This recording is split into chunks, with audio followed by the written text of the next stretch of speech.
রাষ্ট্র কাঠামো সংস্কারের কথা বলছি, একই সঙ্গে যে অনেকে আমরা অর্থনৈতিক কাঠামোর কথা বলছি, সেগুলো একদিনের এই যে দীর্ঘদিনের যে সমস্ত অনাচার, অবিচার, নৈরাজ্য, দুর্নীতি, দুরাচার, সেগুলোকে কাটিয়ে একদিনে সুন্দর করে একটা রাষ্ট্র আমরা তৈরি করবো, এটা মনে করার কোন কারণ আছে বলে মনে করি না।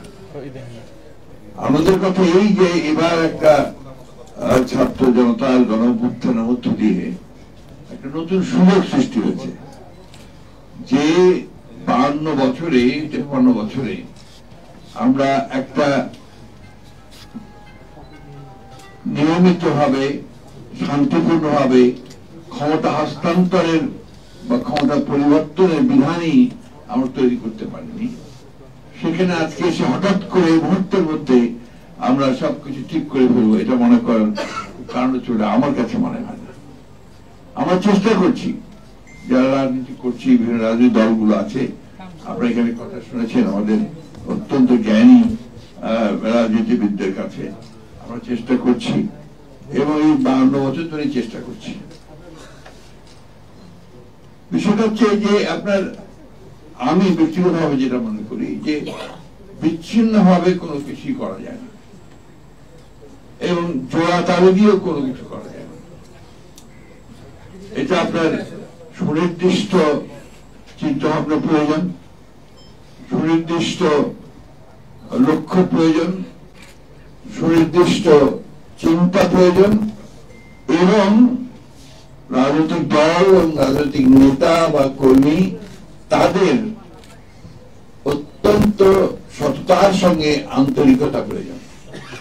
এই কথাগুলো এই জন্য বলছি অত্যন্ত জোরে, যে আমার কাছে মনে হয় যে বাংলাদেশের রাজনৈতিক যে সংকট, এই সংকটের মধ্যে আরেকটা কারণ হচ্ছে আপনার দুর্নীতি, ভয়াবহ দুর্নীতি প্রতিটি ক্ষেত্রে। এই যে আপনার সামাজিক সুরক্ষার কথা উঠেছে, আলোচনা হচ্ছে, এইটা তো যে চেয়ারম্যান সাহেবরা বললেন, আমি নিজেও কিন্তু আপনার অভিজ্ঞতা আছে আমার এই স্থানীয় সরকারের দায়িত্ব পালন করার। সত্য কথা বলছেন যে ধীরে ধীরে এটা আরো খারাপের দিকে গেছে এবং এখানে যারা নির্বাচিত চেয়ারম্যান বা আপনার যারা নির্বাচিত প্রতিনিধি, তাদের হাতে ক্ষমতা কতটুকু তারা সবচেয়ে ভালো বলতে পারবে। কি ছিল উপজেলা ইলেকশন হয়েছে, উপজেলা চেয়ারম্যান হয়েছে, উপজেলা চেয়ারম্যান, ভাইস চেয়ারম্যান, এদের দায়িত্ব যে কাজগুলোর সেটা সংসদ সদস্য নিয়ে নিয়েছেন, যেটা তার কাজ নয়। অর্থাৎ এটাকে সিস্টেমটাই এমন হয়েছে রাষ্ট্রের যে তাতে করে সে দখল করে নিয়েছে। এবং আপনি লক্ষ্য করে দেখবেন যে বাংলাদেশে এই যে সংসদ সদস্যদের তাদের যে ক্ষমতা আমাদের বরাবর উঠে এসছে, সব যে দলই হোক, সেই ক্ষমতা আপনার একেবারে অমনিপোটেন্ট, সবকিছুর উপরে। এবং আপনার যেখানে তার শুধুমাত্র আইন প্রণয়ন করার কথা, সে জায়গায় সে রাস্তার আপনার ডেভেলপমেন্ট, বাড়ির ডেভেলপমেন্ট, স্কুলের ডেভেলপমেন্ট, এমনকি আপনার গাড়ি কেনা হবে কি হবে না সেটাও তার সঙ্গেও আপনার তার জড়িত আছে। এই যে বিষয়গুলো আমার কাছে মনে হয় যে আপনার এগুলো হঠাৎ করেই একটা বিচ্ছিন্ন ভাবে এই সুরক্ষার বিষয়ে আলোচনা করে সমাধান করা যাবে বলে আমার কাছে মনে হয় না। যেটা আমরা মনে করি, বিশ্বাস করি যে আসলে কাঠামোটা সংস্কার দরকার।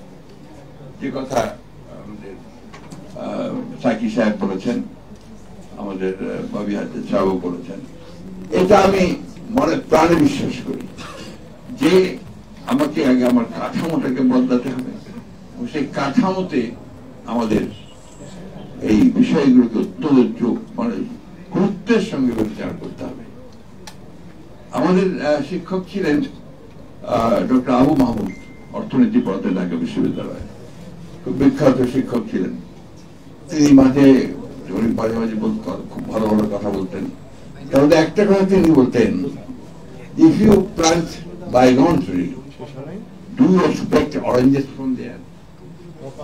তুমি যে বেগুন গাছ লাগাও সেখান থেকে তুমি কমলা লেবু আশা করতে পারো না। তো আমরা লাগাবো বেগুন গাছ আর আশা করবো আপনার কমলা লেবু, সেটা তো হয় না। আমাদের এই সিস্টেমটাই তাকে পরিবর্তন করতে হবে।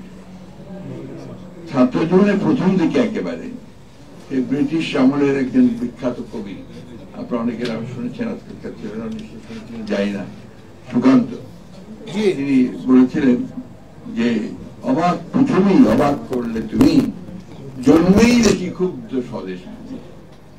অবাক পৃথিবী অবাক যে বারে বার দেখি এই দেশে মানে অন্যের মৃত্যুরিকার বিরাট কবিতা। এখনো কিন্তু সেটা অত্যন্ত মানে অ্যাপ্রোপ্রিয়েট। এটা আপনার আমরা চোখের সামনে দেখতে পাই এই বিষয়টা, যে আমাদের সমাজে এই যে আপনার বৈষম্য, আমাদের এই সমাজের যে আপনার শোষণ, একটা শ্রেণীকে আরেকটা শ্রেণী শোষণ করছে, সেই শোষণের মধ্য দিয়েই আপনার যেটা ওই কথাগুলো সত্য। এই জন্যে আমার কাছে মনে হয় যে আমরা এখন যে সুযোগটা সামনে এসছে, এই সুযোগটা আমরা যদি ভালোভাবে কাজে লাগাতে পারি এবং একটা বৈষম্যহীন একটা সমাজের কাছাকাছিও নিয়ে যেতে পারি, তাহলে হয়তো এই যে আপনার আমাদের যে আমাদের যে আপনার অভ্যুত্থান হলো, সেই অভ্যুত্থানটার কিছুটা মূল্য হয়তো আমরা পাবো। আমাদের ছেলেরা যে প্রাণ দিল সেটারও কিছুটা হয়তো আমরা মূল্যায়ন করতে পারবো। স্যার, আমাদের সব আলোচনাকে কিন্তু একটা বিষয়ের উপরে গুরুত্ব দিয়েছেন, সেটা হলো শিক্ষা। আমি বলছি এটা একটু পুরোটাই বিচ্ছিন্ন না। শিক্ষা, স্বাস্থ্য, মানুষের চাকুরি, কর্মসংস্থান, উৎপাদন, কৃষি সবকিছু নির্ভর করছে এটা রাষ্ট্র কাঠামোর উপরে।